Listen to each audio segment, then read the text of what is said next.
I'm Riley, And I'm Ronnie, and this is the Plan to Eat podcast. where we have conversations about meal planning, food, and wellness to help you answer the question, what's for dinner? Thanks for listening to another episode of the Plan to Eat podcast. Today, we are sharing an interview that we got to do with Jasmine and Ashley of EatWell Exchange. They are the two registered dietitians who started EatWell Exchange, which is a nonprofit organization that teaches communities of the African diaspora how to eat their cultural foods in a healthier way. We have been so impacted by what Ashley and Jasmine have done with EatWell Exchange, how they serve their communities, and specifically the focus on culture. They have built this nonprofit out of just seeing a need. And so we love it. We're totally supportive of EatWell Exchange and hope that they just continue to flourish and help so many people. And we can't wait for you to hear all about it on this episode of the Plan to Eat podcast. Well, Ashley and Jasmine, thank you so much for joining us on the podcast today. We appreciate you taking time out of your busy schedules to talk with us today. Well, thanks for having us. We're excited to talk to Yay. you. We're excited. Jasmine, why don't you go ahead and tell us, what is EatWell Exchange and how did you get started with it? And then I'll direct the question to Ashley too.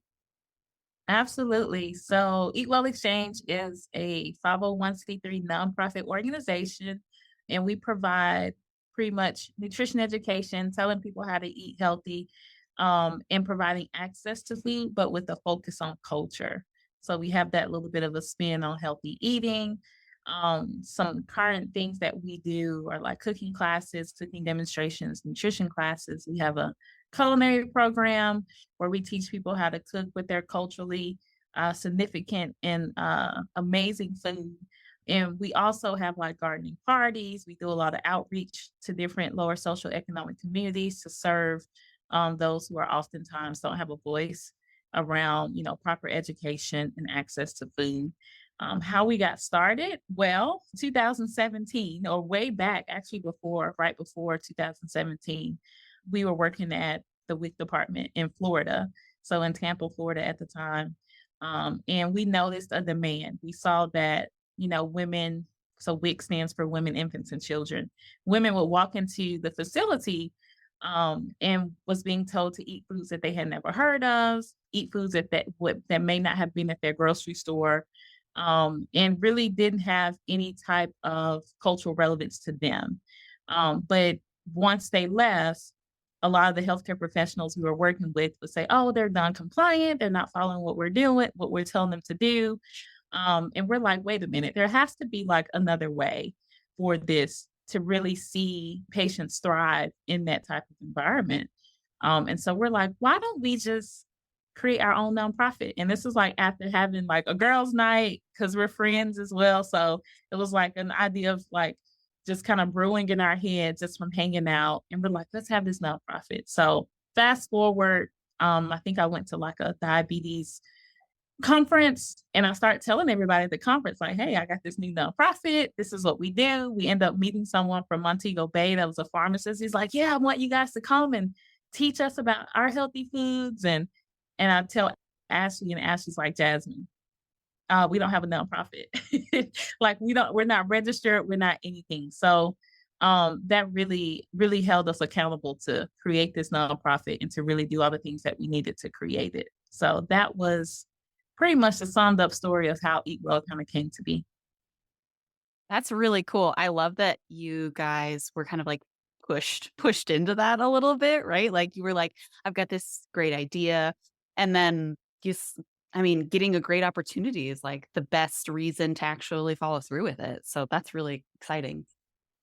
Yeah, and the most beautiful part to me is just that you guys saw a need and you met it. You didn't get somebody else to. You filled this need that you saw, and I think that's incredible. Yeah. Yeah, Ashley, can you tell us how long did you guys still continue to work as registered dietitians before you moved more full time into EatWell Exchange? Well, it's been a journey. So when we started EatWell Exchange, our primary focus was to provide nutrition education with a focus on culture. But then as we began to work with more and more communities, we saw how much there was a need to increase access to fresh fruits, vegetables, and affordable foods So that's another focus area that we begin to really like narrow down on. And then after that, we noticed as people were getting more foods, they were getting more education, but they still did not know how to cook those foods. So that's when we started more of the culinary components. After being founded in 2017, Jasmine and I were both working our full time jobs and doing EatWell Exchange. At this point, we've taught over 20,000 people how to use their cultural foods to be healthier. And I just recently resigned from my job in April. Yay! To do Yay. Eat Well full time. Jazz is still working on that transition right now. But that just shows you like most of the work, most of the existence, I guess we can say, of Eat Well Exchange has been with both of us working our full time jobs, Eat Well. And then Jasmine got her master's at the beginning of us founding Eat Well. And I just completed my master's this year. So we've been juggling a lot, but Eat Well is our baby. It's our passion. And we really see the importance of what we're doing. So it's something that, you know, I guess you can't make more hours in the day, but we always make sure to find ways to kind of focus on EatWell Exchange throughout everything that we're doing. Talk about boss ladies. Man, that is a lot happening at the same time. How do you guys juggle all of that? Just day by day, or do you guys kind of take turns on kind of, I guess, who's kind of handling Eat Well Exchange at any given day or week? How do you guys juggle it all? Well, I can say at the beginning, it was just us going crazy. Because here's the thing, when we started Eat Well, we did it because there's a need. So when you know that there's a community depending on you, you can't really take a day off and say, oh, they'll be fine without us for a month. Sure. So we always felt like this pressure to make sure that we are living up to what we said we wanted to do. And we know that the problem is huge when it comes to food insecurity and, malnutrition in a lot of different areas. So for us, it's just like at the beginning, we were just going crazy. We were saying yes to everything. Jasmine and I, and also the other co-founder, Deidre, us three were just like a three-headed machine. And we were just like doing everything together and getting everything done. But growth. So now Jasmine and I, we try to delegate as much as we can to each other and any volunteers we have. A lot of times Jasmine will do an event or I will do an event, and that way we can divide and, conquer the world. And also we just learn to be more realistic with our time. And sometimes we have to say no, we have to say not right now, or we have to find a community partner that may be a better fit for some of the events that we are reached out to for, just to make sure that we're giving, the best versions of ourselves to Eat Well Exchange, but also to ourselves and our family and our jobs and everything else as well. I like that you guys have the ability to say no to certain things. That can be really hard when you have a lot of opportunities coming your way to actually be able to say no to certain ones. We recently talked to a woman on the podcast, and like her tagline is a yes to one thing is a no to another thing. And so like her focus is really on like what are the actual priorities and the ways that, like are the things that are the most meaningful to you in your life. So I commend you guys for being able to say no, because I'm sure it's really hard because there's a lot of exciting things going on in the world. Especially as a growing business. Just it's hard to say no to stuff. I'm curious, just kind of like, what are some of the obstacles that you guys face running the nonprofit? Like, aside from having incredibly busy lives, like, what are some of the some of the issues the nonprofit itself faces? I think for us, like, I don't see this being a problem, but it was definitely a learning experience. Like, if we're honest, as dietitians, we weren't taught how to run a nonprofit.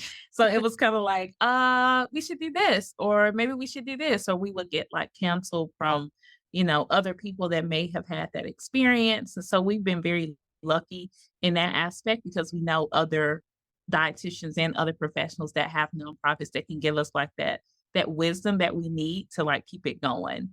So I would say the problems actually turn into like a journey for us like to learn about ourselves, how we are as leaders, and also just learn about how to run a nonprofit. And I honestly want to thank our advisory board for that, because doing this for at least like the first couple of years, Ashley and I didn't know we needed an advisory board until we talked with someone else who had a nonprofit that had a great mission, and was doing some great work. And they're like, oh, you all need an advisory board, and this is what they're for. And so we have an advisory board that have been able to like keep us on track with Eat Well too, because there will be a lot of opportunities that are great in general, but they may not fit Eat Well's, I guess, mission and values and vision. And so, like Ashley was mentioning, like it has to fit and align with what we do. So I would say that's one of them. And another one is not, again, not really a problem, but like a learning experience for us is hiring people because we're learning now that Ashley and Jazz cannot do it all, especially when I'm in North Carolina and Ashley's in Florida. And so it's different. We're going to have different needs. We're serving different populations as well. And so now it's come to a point where we have to start onboarding other dietitians to do some of the things that EatWell may have an opportunity to do, but we may not be able to be there. And even our volunteers as well. So that's like kind of like a growing pain in a way. Cause like you said, we want to do all the things and like not be tired from doing all of them, but it's just physically, mentally not possible to do. And that's a part of just having the business to see it grow and flourish with other people as it inspires people that we serve in other professions too. Well, everyone, I think, who's an entrepreneur is relating and resonating with these things because most people who get into a business or a nonprofit, like you guys, when you were in college studying to be dietitians, you probably weren't thinking, I'm going to have this whole business, this whole nonprofit. And, I started a business at one point in my past and I wish I'd had a business degree. But I didn't know. And so I think so many people are in your position of it's all learning and it's all just figuring it out day by day. So be encouraged because every entrepreneur was not planning to do the thing that they did. But I love that you're at a point where you are hiring other people where you're able to do that and then just helping more and more people because you're at that point. And as you grow, you can just help more people, which I'm sure is kind of the root of your heart behind the business.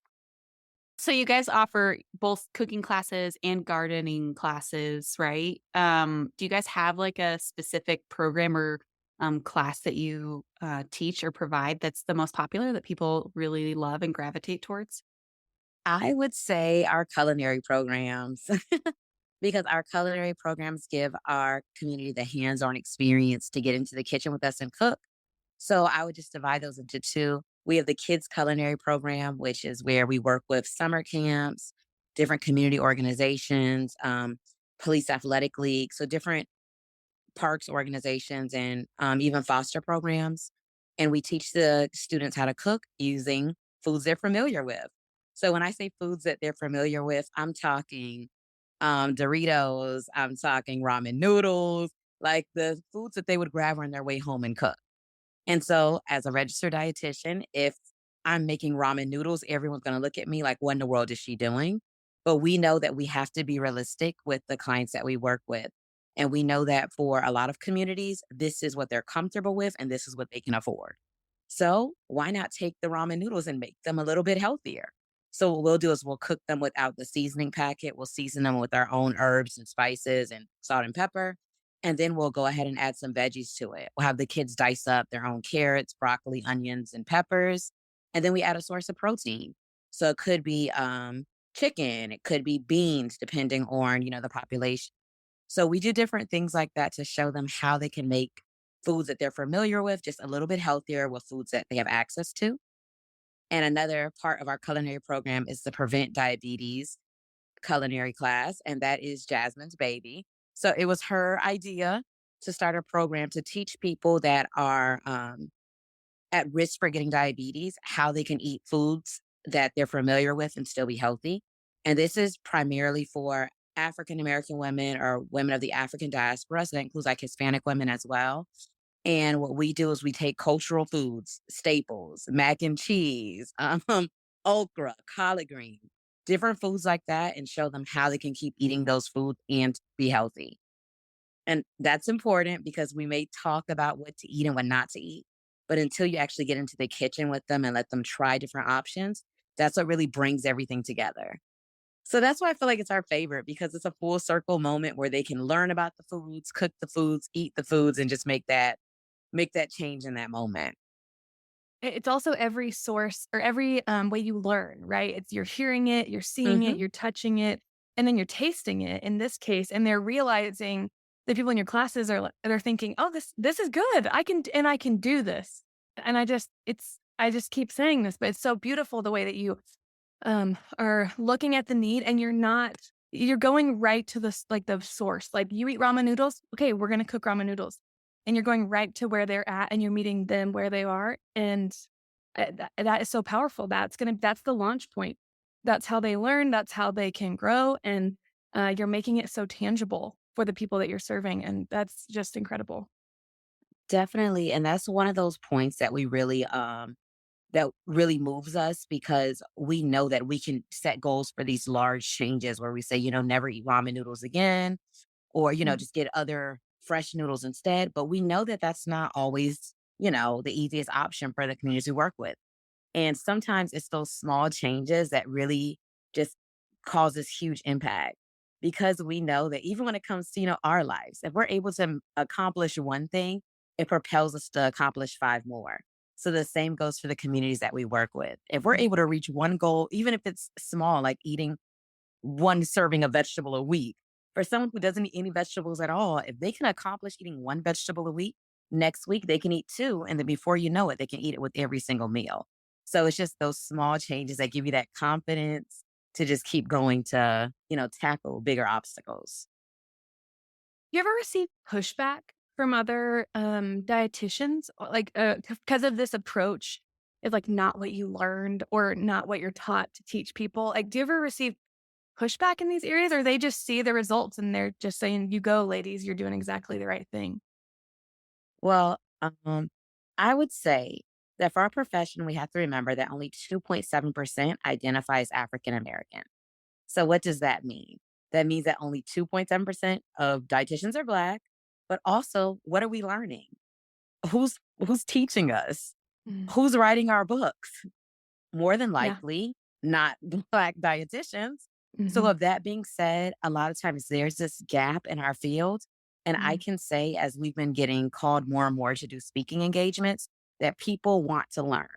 mhm, So, dietitians that are, white, Asian, Hispanic, all from different cultures, they want to learn about different foods. And it's because it's something that we're not taught, but it doesn't mean it's something that people do not want to learn.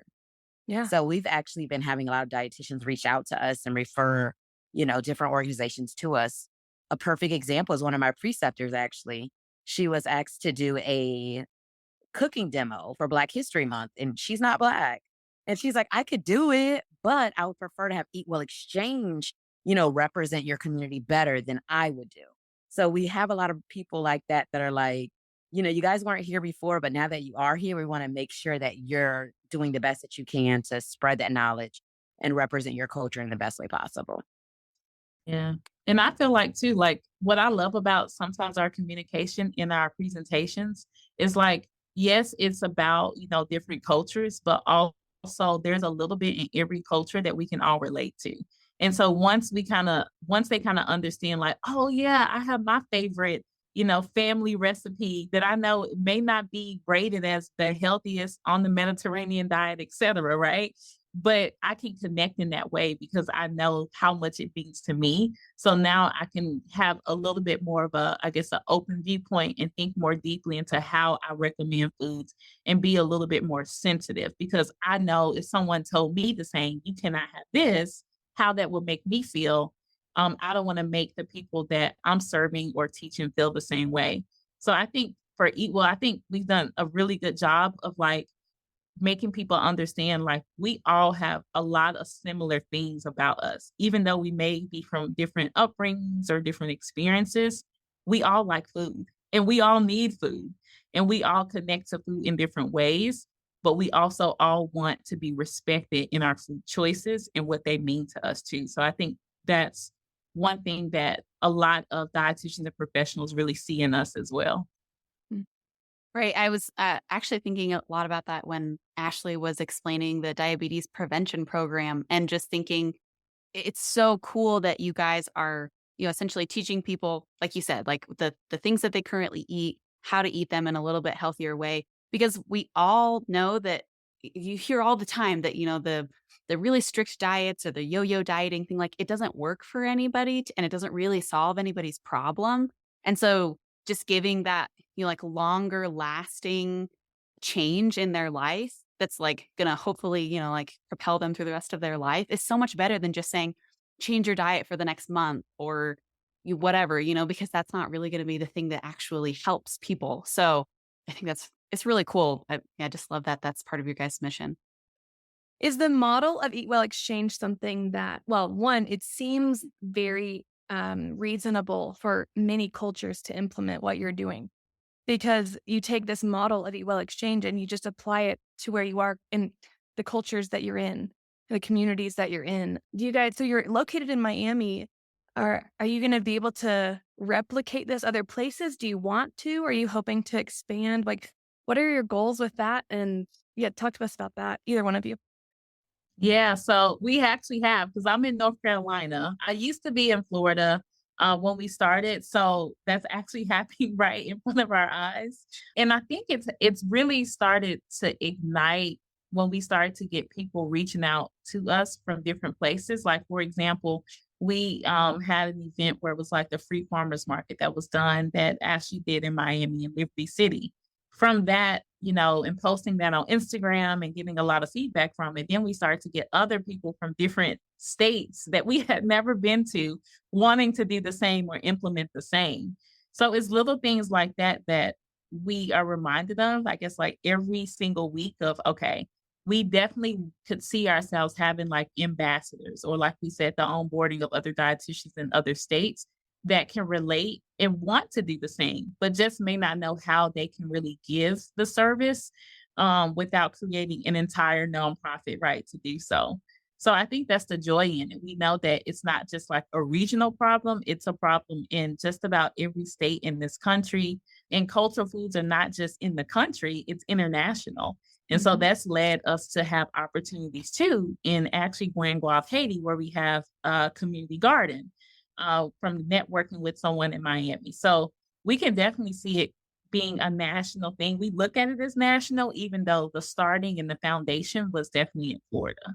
So it's been very interesting because even moving here to North Carolina, I'm originally from Memphis. The people remind me so much of, who I am as a person and my family.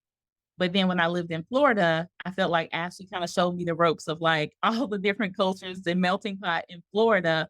But to come back home to North Carolina or come back to the Southern area, even though I'm from Tennessee, you connect with the leaders in the community and you connect with people that have that same mission and talk to them and see what their needs are because their needs are going to be different than the needs of people that are in Florida, or the foods are going to be a little bit different, even like what they call different foods. It will be a little bit different because I remember moving here and I'm like, Ashley, have you ever heard of turnip green salad? She's like, what is that? It's like, it's actually just turnip greens. And so from talking to different people, you get to learn the lingo and things like that too. So we definitely will be expanding. Mhm. That's Um, wonderful.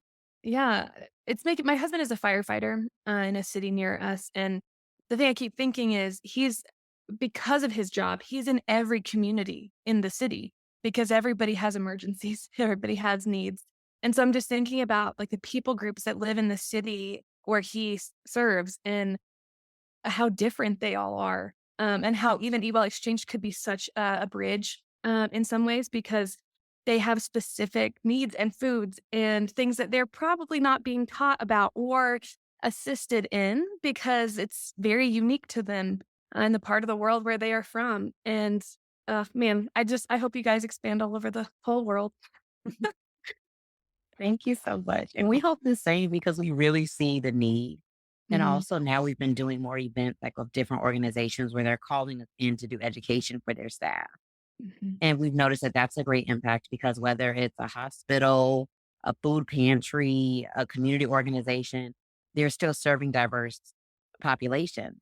mhm, And we know that unfortunately, when you are from a diverse population, more than likely you're taught to assimilate.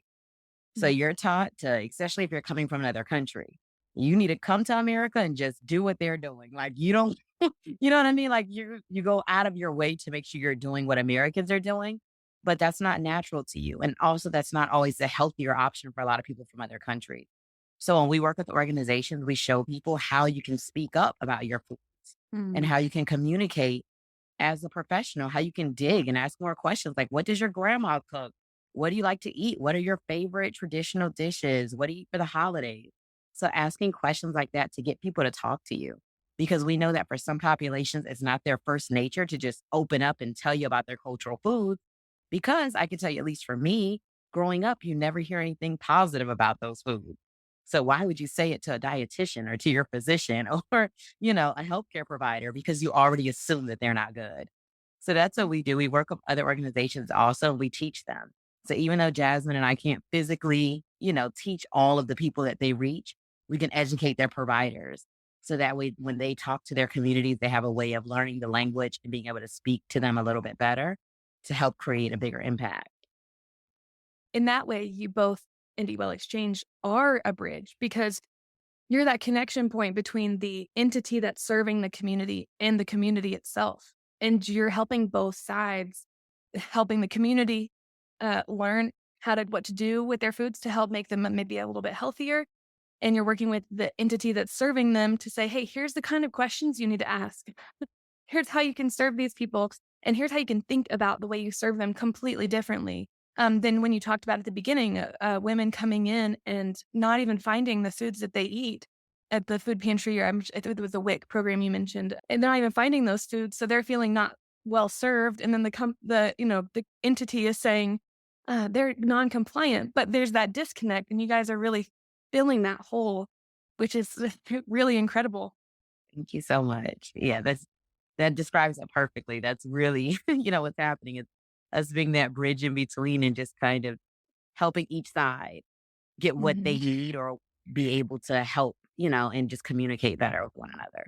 Yeah, really, how we can move forward with anything like this is they have to have that the bridge, the mediator, has to Right. happen.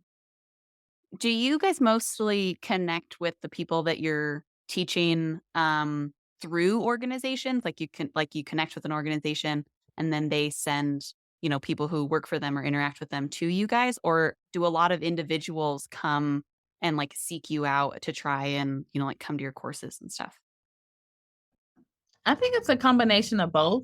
I know from recently for me, it's been both. Like if it's national, of course, they reach out through like social media. They may see some things that we post. Being new in North Carolina, and that's why I search like nonprofits that align with us and then look for the leaders, because I always tell people too, like just a tip.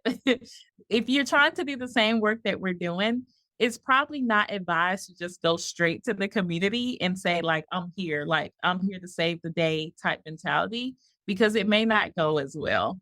And so for me, it was more about, even though I could relate more to them because I grew up kind of in this area, I still wanted to make sure that I talked to the leaders and see what their demands or their needs were before assuming that I knew what their demands and their needs were, if that makes sense.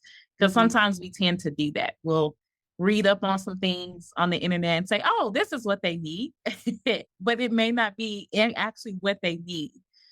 So in my aspect right now, where I am with Eat Well, I'm definitely reaching out, and we're actually getting a lot of other people reaching out from outreach that we do here to say, hey, I haven't heard of y'all. So tell me more. Oh, I saw you do the cooking demo here at this farmer's market. Can you do it here in my church? So it's kind of been like a domino effect on my side for me. There's an element to that that makes me think about just being stronger together. Because if you're connecting with those other organizations and kind of as long as your values and your mission align, it seems that if they've been doing the work in North Carolina longer, that you're stronger together to move forward because you guys, what you're doing can impact what they're doing and make it better and what they're doing in the community they're already in. It all just is working together and making a more united front, which I feel like, especially when you're Yeah. going into a new area, is probably really helpful because you're in a new area. And Mhm. so connecting with those people just helps it make a more stronger impact Absolutely. sooner. Yeah. Yeah. Building the relationships. And I think that's been like a big terminology for us this year. It's like building the relationships, like talking to people, different people from different organizations. And I know Ashley says this a lot, so I'm going to take it from you, Ashley, but it really stuck with me. Of what she said one day was, make people understand how much in a way that you fit into their organization.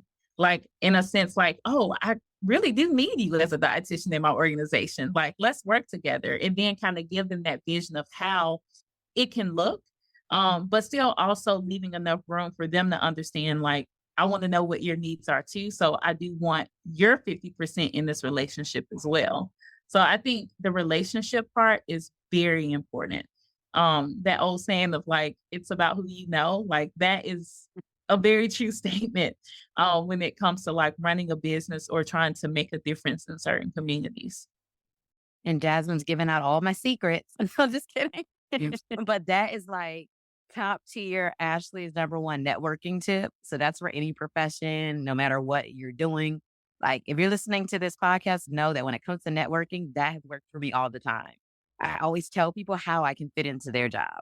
So even if I'm talking to a psychologist, then I'll say like, hey, I'm a dietitian. Did you know that dietitians and psychologists, we can collaborate when it comes to, eating disorders, or disordered eating, when it comes to body image dysmorphia, all these kind of things. So we notice in our profession that a lot of times people don't know what to do with us. Like, who needs a dietitian? Is it to lose weight? Like, what do you need us for? So that's what I always do. I always tell people how they can work with me.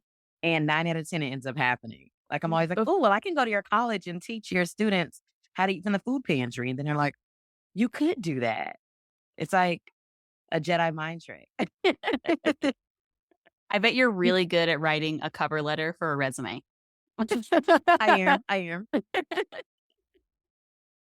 So yeah, everyone, you can take my tip. Always tell people when you're networking what you want to do with them instead of just saying, let's grab coffee or let's meet.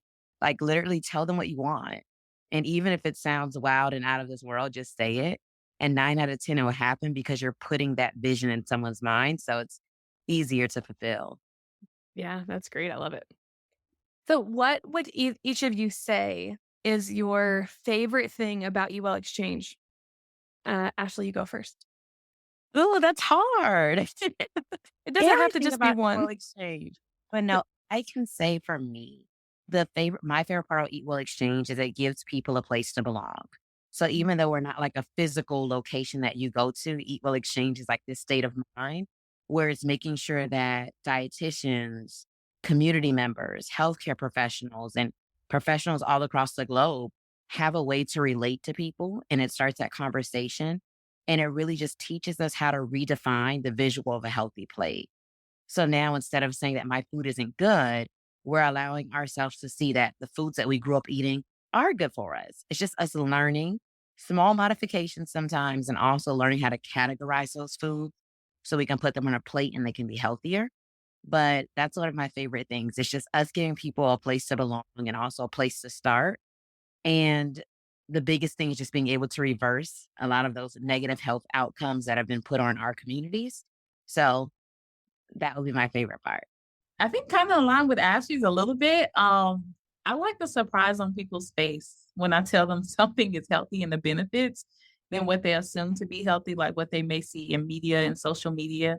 So that's definitely one of them, like their face and they're like lighting up and it's like, oh my gosh, like this is so good. And this is this? What? I can get this, like this is easy. And it's kind of a relief, especially when I do like cooking demos and cooking classes. Keep in mind, there's a lot of work to do that. But at the end of the day, it makes me feel like, okay, I had an impact and hopefully I'm passing that nugget to somebody else that can have an impact and inspire as well. So again, like the domino effect of the impact that you make and the faces that you see, the smiles on their faces to know that their foods are still healthy and they can eat and it can be a great experience. That's one of my favorite parts for sure. I really love both of those answers. I think giving people a sense of belonging is so important. We all want to feel valued and important, and we all want to feel like the place that we come from is important and the food that we eat is important. So I think that's a really special thing that you guys do. Did you have anything else that you wanted to share with us or our audience before we wrap up today? I feel like we always mention social media, right? It's like follow us on social media to see us in action. And I'm sure this will be in the show notes too. But at EatWell Exchange, join the tribe, as we call it, and be a part of EatWell. We're always looking for people to volunteer. We're always looking for people as opportunities come up to hopefully employ and give our opportunity to do the same and to represent us. yeah, just follow EatWell Exchange. And I do want to say one more thing. A lot of times when it comes to working with different cultures, people are very afraid because they're like, I don't want to say the wrong thing. I don't want to do the wrong thing. But I just want you to know that a lot of times when we do work with different populations, even if it's not where we're from, like I remember once doing a curry recipe, and curries are very well known in like, a lot of Jamaican cultures. And I remember a Jamaican lady came up to me and she's like, what do you know about that? But still, she was so happy. She was just like, what you're doing? She's like, what? I said, I'm a dietitian. She's like, you're a dietitian and you're making curry? She's like, you're making curry chickpeas? And I was like, I am. And she was just so happy because she's like, I've never seen someone do a cooking demo with foods that I'm familiar with. Mm. So it's big. It's one of those things, just giving people that sense of belonging and just showing them like, you know, we care about you. We care about your foods and your foods have a place. So I just definitely motivate everyone. Of course, I don't want you just to jump out there and start just taking everybody's culture and making all kind of dishes that you're not familiar with. But it is okay to highlight those foods. And a great way we do that is through Instagram. We have a plate challenge where we highlight foods from different cultures using people from that culture. Oh, And that that's way we cool. make sure that it's authentic and we make sure that we give them the spotlight that they deserve. Oh, I love that. Thank you for adding that. That's incredible. We like to end every episode by asking our guests what kind of meal they've had recently that they loved. So we're going to ask you guys that, and I can't wait to hear the answers. Jasmine, why don't you go first? Okay, because it's cold in North Carolina and I'm like grabbing anything that's hot right now, I'm in like a soup phase. So recently I made it was a collard green lima bean soup. So good at like a black farmer's market. And like everybody was flocking to my table because we were outside in like 40-degree weather, like crazy people, serving soup. And so that's definitely going to be one for me right now in this season. Anything soupy, vegetable like, definitely with the leafy greens that my grandmother would always have on our plate, no matter what. I usually don't bring up my weather because I'm in Miami. So right now, 85 degrees. So yes, I'm wearing shorts right now. I never bring it up because people don't like me when I do that. But still. But for me, I would say right now I've been in such like a okra and mushroom mood. So the other day I made a stir fry where I had like mushrooms, okra, carrots, broccoli, onions, and peppers, and just kind of seasoned everything and put it all together and had it over a bed of rice. So that's been my thing right now. I've been loving okra, and mushrooms is something that I just like with every meal, breakfast, lunch, and dinner. So I would say that's something that I've been enjoying. Yum, those sound great. I grew up in the South, so these are very normal foods for me. Ronnie is from Colorado, so she may not be quite as. I mean, I've had collard greens, I've had okra, but they're honestly, okra in particular is very hard to find in Colorado. So, You can find it pickled really you can easy. find it pickled, yeah, but we Yeah. don't usually have fresh okra in most of the grocery stores around here. So, Wow. yeah. Well, thank you guys for joining us today. It was really nice to talk to you. And we'll make sure to put in the show notes links to everything related to EatWell Exchange so everybody can connect with you and find you on Instagram and all that kind of stuff. Thank you. Thank you. Thanks for listening to this episode of the Plant Eat podcast. We love hearing different approaches to food, and we hope that you enjoy hearing it too. We would love to invite you to find all the recipes mentioned on the Plant Eat podcast in our podcast account on Plant Eat. You can go to planteat.com/PTE pod. That's PTEPOD. And the variety of recipes that you've heard about and the variety of eating types that we talk about, those can all be found in that account. Thanks again for listening.